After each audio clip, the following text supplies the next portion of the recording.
He saw me and deliberately looked away. He didn't want me What's this? anywhere near his precious majesty. What's that? The servant took me to the back, tossed me a bag of silver, and told me Jean was Oh, that's way up there. Said I should leave and stop being a nuisance. I swallowed. Well, you know, I'm fucking. myself the day would come. I'm close. I might as well get it. Alive. How the hell is My he alive? motorcycle They were the fuck diverts. over there. He said that he put her on oxygen. He gave her an IV. He kept her alive. She was septic, so she wasn't gonna make it. But he got into a mesh unit. He saved her life. He said it. He said he saved her life. She can still be. She. No.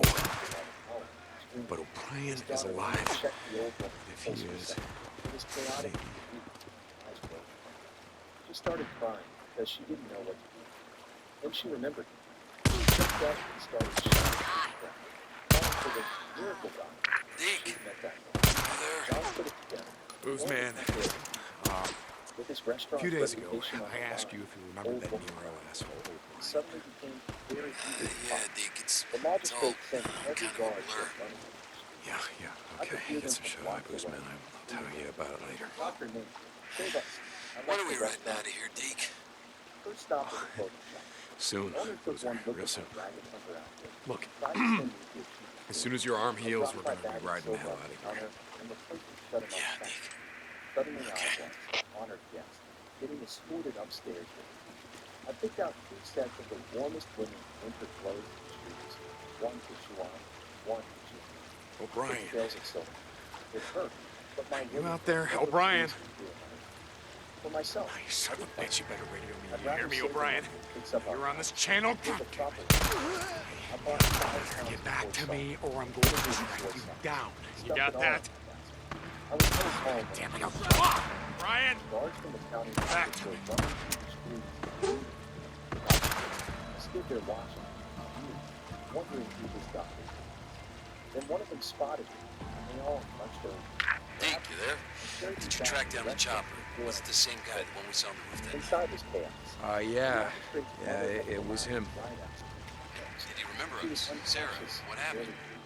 I don't know. They got diverted south. He remembered her, but he doesn't know what happened to her. The same woman You're not... grabbed my think she's wrist still with alive? tears streaming down her What? face No. and begged me to save her. No, look, I'm not stupid, Boozer. I just want to find out, what happened to her. Where she died.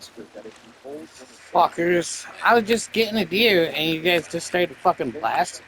Find some peace. That bastard wanted me to fail. I don't need to find any peace. He Jesus. could wash his hands. I gotta go, all right? Deacon My out. medical knowledge was just what I picked up watching my grandfather at his clinic in my past life. I was no miracle doctor, but there was no getting out of this. I took a deep breath and checked her pulse. This is Radio Free Oregon. The truth shall set you free. I grew up in these here woods. My grandfather taught me all about hunting. After a moment, I almost Funny how it still works in a world he never would have dreamed of. It was a stroke. I built my first treehouse to use as a deer blind. Getting height on your target helps your aim and keeps you safe. Back then, I took out my first doe from up top. I told the magistrate Today, it was a stroke my caused camp's by up in the trees. surging upward. When You want to survive and can contribute. everyone looked at me like I was You come to me. The We got you magistrate and covered. his daughter knew Grandfather the also first taught me word. to catch a I doe. calmed them down. Sometimes you gotta lay an ambush. I borrowed Hide them where they need to with go, the needle from that like a bone. watering hole. The tips of all 10 fingers Today, to release small drops You're as of likely blood. to be prey They as did a hunter. shallow puncture at the pressure So you point gotta keep your of eyes the peeled when you're Both hitting up places techniques we my all need to go. grandfather swore by. My Within grandfather always said the returned easiest to way to a the good meal was to lay a trap. well, opened her eyes. Put a snare by a Also tree, granddaughter. and you could have dinner next Oh time you yeah, come look at around. that thing. But Oh, careful, fuck. a headless snake can still bite, I caught him before he went. especially when it I ain't wrote really out a dead. prescription for follow-up treatment. Fuckers. My grandfather would have outlived us all. Let me tell you. I also told her that if the old woman This is Mark Copeland for Radio Free Oregon. Don't believe the lies. Well, that's great, Cope. So you and your granddaddy set traps for him, and you and your old man used to lay down salt licks. Yeah, that's real sporting. I guess none of that shit matters now. I said I appreciated the It doesn't look too bad. John had made it That clear should do earlier it. that someone of my low status didn't belong here and had asked me. So I suppose I should go.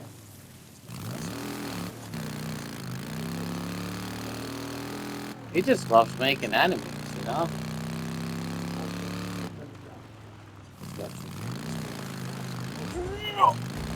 Holy shit.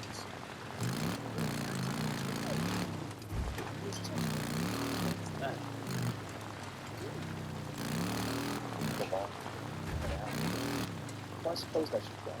Jeng's fat face went white. The magistrate turned on the computer, demanding to know how he was respected.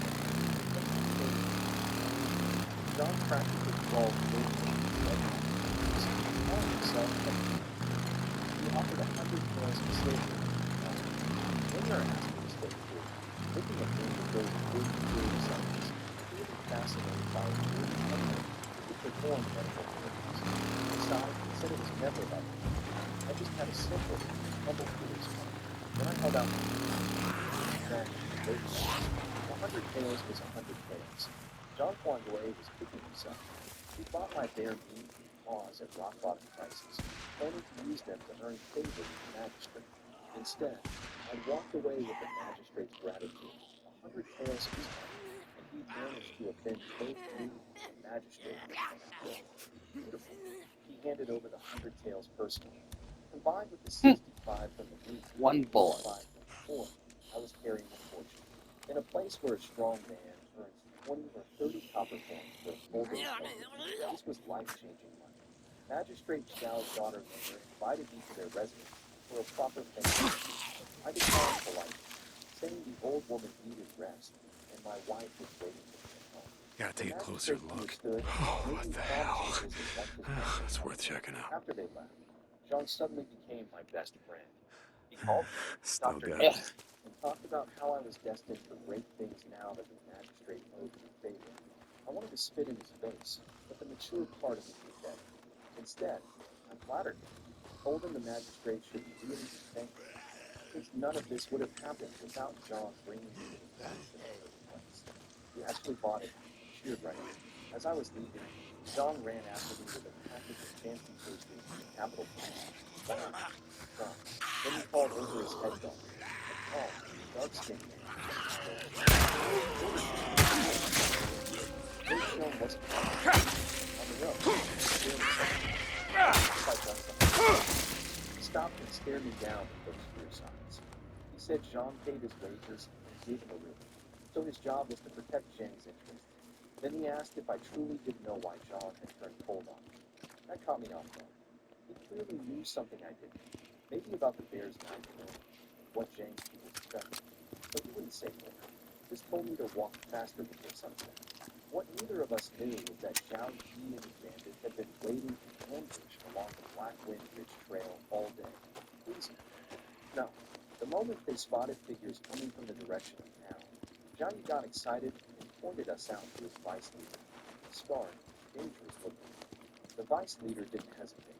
He pulled out a military grade gun, every day. nothing like my crude hunting weapon, Whoa. and drew a steel-tipped armor-piercing arrow. He drew it to full tension and let it fly. The arrow screamed through the air, punched clean through someone's chest. The figure stumbled one step and collapsed face Yeah, like first. Desert Corpse. What do you He want? didn't move again. Zhou Qiong dropped right in front of me. 1 second we were walking. The next he was face down in the snow with an arrow sticking What to am I his supposed to chest, do? blood spreading out like a red cloud. I threw myself behind a rock and pulled my back. My hands were shaking. I called Well, out to Joe, but got nothing back.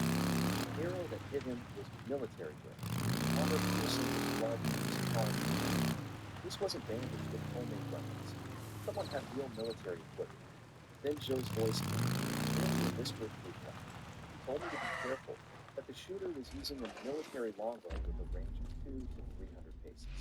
The arrow had missed his heart and gone through his lung instead. He was playing dead because he knew a skilled archer always follows up an insta-kill shot with one to the head. Up on the slope, the scarred bandit vice leader was waiting with his bow drawn, watching for me to come out and help Joe so he could kill us both. But I wasn't going to play his game. I left my basket propped against the edge of the rock, so it looked like I was still hiding it. come on. Then I crawled backwards on my belly and circled around the hillside to come up behind him. When I reached the top, I saw 3 men staring at my What am I back. supposed to do? The vice leader was closest, while still angry. Burn her I had corpse? only Oh, 2 arrows, that's what I'm both supposed to just do. sharpened Burn with it. no metal tips. I had to hit soft spots. Rest in peace. Just as I They drew, can't get you I now. sensed something wrong. We started to turn. Our eyes met Stupid. across 20 paces. I released. The arrow